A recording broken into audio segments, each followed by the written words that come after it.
Level 1, the kid with the poster. You're 9 years old. You don't know the model, you don't know the year, you just know the shape of the badge. A small yellow rectangle, a black horse standing on its hind legs, frozen mid-rear like it's about to come off the wall. Your uncle has a poster in his garage, a red car, low and angry looking, parked in front of a building you'll later learn is a factory in a town called Maranello. You don't know that word yet. You don't know anything about it, really. You just know the car looks like it's running even when it's standing completely still. You ask him what it is. He doesn't explain. He just says one word, the way some words don't need explaining. Ferrari.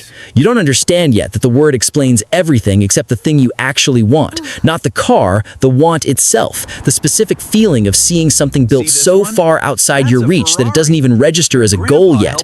It just registers as a fact about the world, the same way gravity is a fact or the ocean is a fact. You carry it home in your head the whole car ride, replaying the badge shape over and over like a song stuck on loop, the kind of loop that doesn't actually end when the song ends. It just goes quiet for a while. It does not stay quiet. Level 2, the Sound Hunter. You're 16. You've started doing something you genuinely cannot explain to your friends without sounding strange.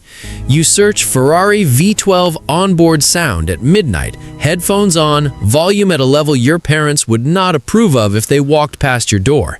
You are not watching the race. You couldn't care less who wins. You're not even really watching the car. You're listening to the engine climb through its gears, that specific scream that no other engine on Earth makes. It doesn't sound like machinery doing its job. It sounds like something alive being pushed exactly as hard as it wants to be pushed. No harder, no softer. Exactly the edge of what it can take.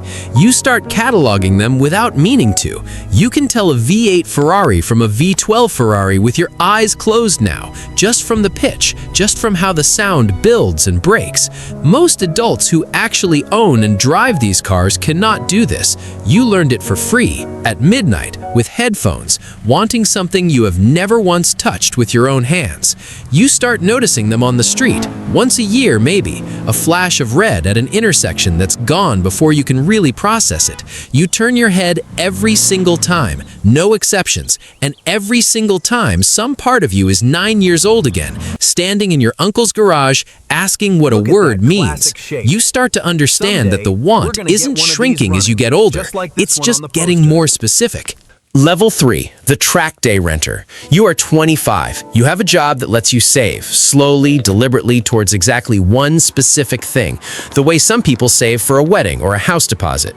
You book a track day experience, not a road rental. You can't afford the insurance deposit required for public roads yet, and you've researched this thoroughly enough to know the exact number. This is a closed circuit, 3 laps. An instructor in the passenger seat who has clearly done this several thousand times before and finds your nervous laughter mildly, kindly amusing. You sit inside a Ferrari 488 for the first time in your entire life. The seat is lower than you expected. Everything around you is louder than you expected, even with the engine just idling. The instructor tells you calmly to floor it on the back straight and trust the car completely. You floor it. The sound you spent nearly a decade listening to through cheap headphones arrives directly into your chest instead. No screen between you and it, no speakers, nothing translated or compressed. It is not the same experience at all. It is better. It is genuinely a little terrifying, and you understand immediately and completely, in a way that no amount of YouTube research could have prepared you for, exactly why your uncle kept that poster on his garage wall for 30 straight years instead of just pulling up a photo on his phone whenever he wanted to look at it. 3 laps. That's the entire allotment. You drive home afterward in your own ordinary car in total silence, the specific kind of silence that happens after something significant occurs that you don't yet have the words to describe. You start saving again immediately, differently this time, with a clearer target. Level 4, the Forum Regular.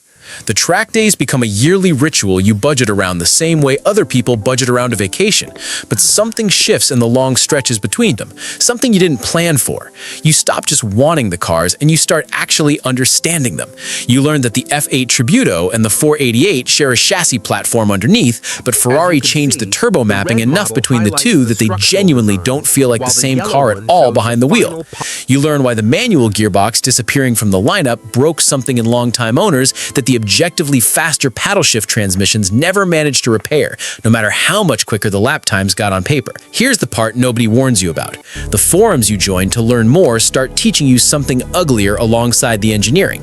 You start seeing the price tags attached to ownership that never make it into any onboard sound video, insurance quotes that would cover a mortgage payment, a clutch replacement that costs more than your car, a single annual service that runs higher than what you paid for your very first car, total out the door. For a moment, the dream gets quieter. Not gone, just quieter, recalculated against a number you hadn't fully let yourself look at before. But you keep reading anyway. You join an online community of people who have never met each other in person and argue about steering feel like it's a matter of religious doctrine. You become, without ever planning to, one of the people whose comments get screenshotted and reposted in other threads because you actually know what you're talking about and people can tell the difference between knowledge and enthusiasm. You have still never owned one, but you could now walk into any Ferrari dealership in the country and correct the salesman on a spec sheet, and you have, twice, just to see if you actually could. Level 5. The 458 Buyer. You're 34, a decade of disciplined saving, one investment that actually paid off when most of them quietly didn't, and a willingness to finance part of it that made your accountant visibly uncomfortable during the conversation.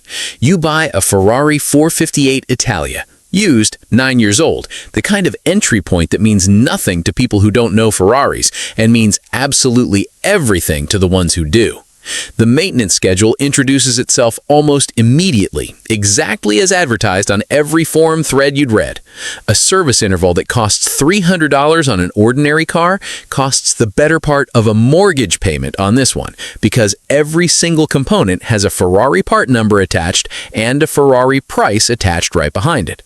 You don't care. Not really. Not in any way that changes your decision. You drive it to the grocery store exactly once, purely to find out what that experience felt like, and you immediately understand, completely and finally, why almost no other owner bothers doing it twice.